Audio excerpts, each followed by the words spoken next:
Mettiamo tutto in scena. Diamo le pronte in sartoria, per favore. 1, 2, 3, 4, 5, 6, poi ti muovi. Vai. Motore.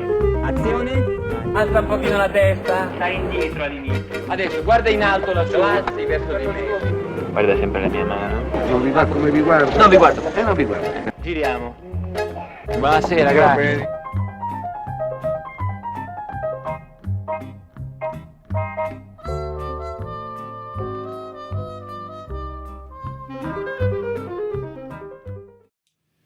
Un film non può esistere senza musica, nel senso che la musica, in un film, può esprimere quello che non può essere detto in un altro modo, o quello che non può essere taciuto. E questa è la sua prima funzione, quella di suggerire i sentimenti che il pubblico dovrebbe provare. Paradossalmente, quando questo avviene, il pubblico non avvertirà in modo cosciente l'ingresso della musica in quel momento del film. La seconda funzione della musica è un po' più tecnica. Un film è fatto di molti pezzi, artificialmente legati l'uno all'altro. La musica fa da collante a tutti questi pezzi, ne elimina le differenze, creando un'unica sequenza che il pubblico percepisce come continua e inevitabile. Un paradosso della colonna sonora è che, quando viene correttamente usata, anche una musica di povera qualità può essere efficace. O viceversa, una musica di magnifica qualità, ma che non è usata nel modo giusto, può fare danni al film. In realtà non si sa bene perché la colonna sonora è necessaria in un film, ma noi sappiamo che le sequenze più importanti dal punto di vista emotivo in un film, se fossero prive della musica, potrebbero risultare intollerabili o fredde.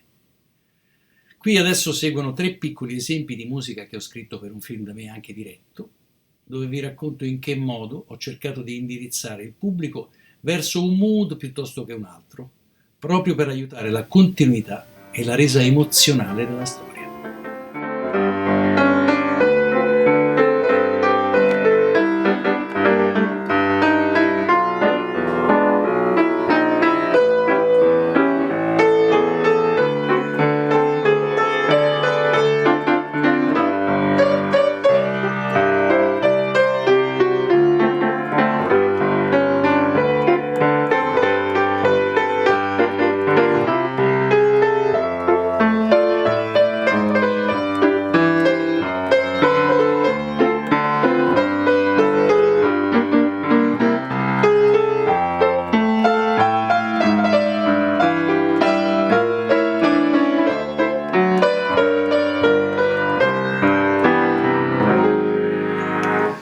Questo tema è nato perché a me serviva, per questa serie, serviva un tema che desse speranza, un tema in qualche modo che facesse capire che può trionfare il valore dell'impegno civile anche quando nasce dal basso, quando nasce da una persona semplice come può essere un'operaia tessile, in un paese che volutamente, in un paesino nel Lazio immaginario, che volutamente noi abbiamo cercato di immaginare come se fosse un po' sospeso nel passato.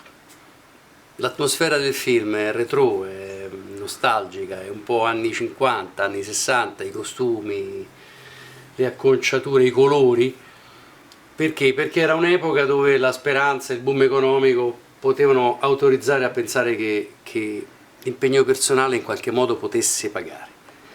E io credo che questo tipo di atmosfera, avendo come testimonial una come Sabrina Ferilli, che è una donna che è fortemente portatrice della tradizione, della schiettezza, della velocità di ciò che funzionava una volta, potesse pagare, potesse vincere, potesse essere più rappresentativo, meno finto moderno, ecco. Per cui mi serviva un tema che fosse anche suonato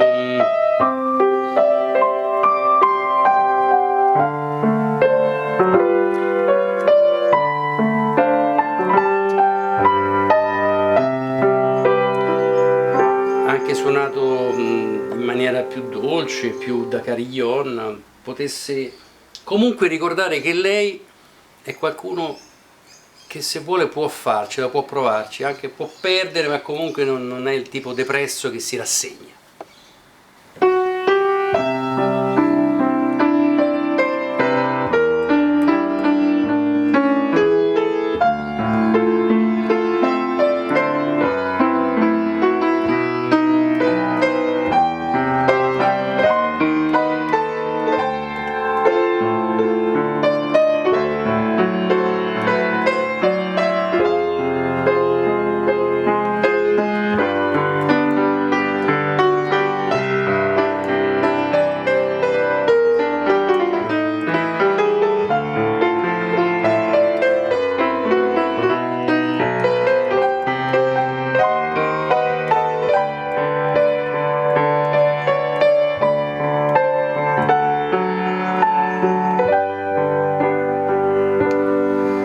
Questo tema nasceva dall'esigenza di rappresentare i pur pochi momenti in cui durante la serie si afferma un valore positivo, cioè Angela riesce nel suo tentativo di conquistare una vittoria, anche ai punti, anche di breve durata. A me serviva di poter sottolineare i momenti in cui lei diceva: beh, stavolta ce l'abbiamo fatta per poco, però abbiamo fatto un passo avanti, visto che comunque è una guerra di trincea, ogni giorno uno conquista 1 metro. E ho pensato che variando di poco il tema, quello diciamo così, il main theme della serie che facciamo, variandolo in qualche modo ma conservando questo disegno ascendente, cioè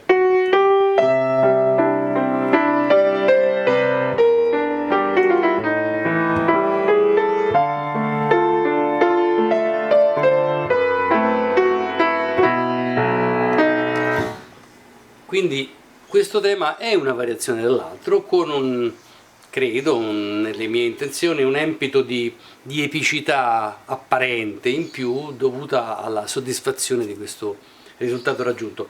Tra l'altro conserva l'aspetto comunque, è comunque un tema popolare basato su accordi di 3 suoni, di triadi, senza settime, senza complicazioni, per suggerire a mio avviso la semplicità del personaggio, cioè voglio una cosa, vado dritto, non penso che ci siano dei corrotti, non penso che ci siano delle persone che non la pensano come me.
Nei film c'è anche sempre il tema patetico,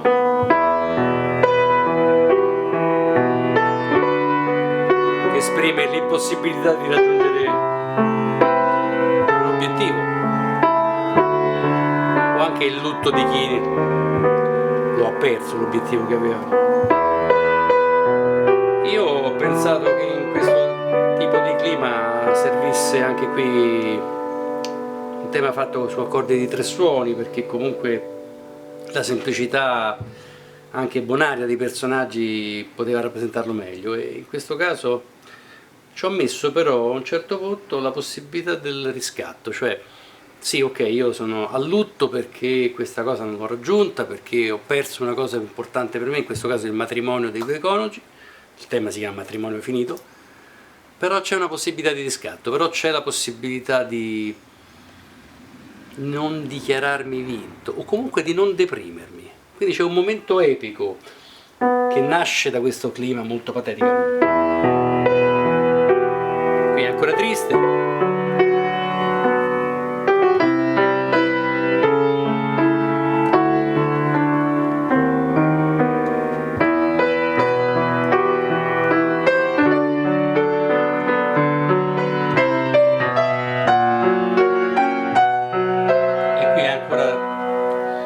l'elaborazione del lutto.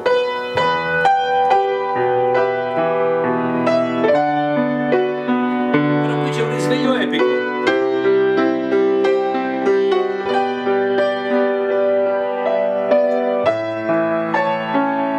La possibilità di non arrendersi.